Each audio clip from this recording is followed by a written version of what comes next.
crazy like a fool.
Circo Internazionale di Miranda Orfei. Grazie.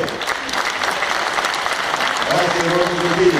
Diamo subito inizio al nostro spettacolo con uno dei numeri più tradizionali del circo equestre, per l'appunto i cavalli ammaestrati che vi vengono presentati da Alfredo Montemagno. Nella speranza che il nostro spettacolo sia di vostro gradimento, auguriamo a tutti voi un buon divertimento. Signore e signori bambini, il circo!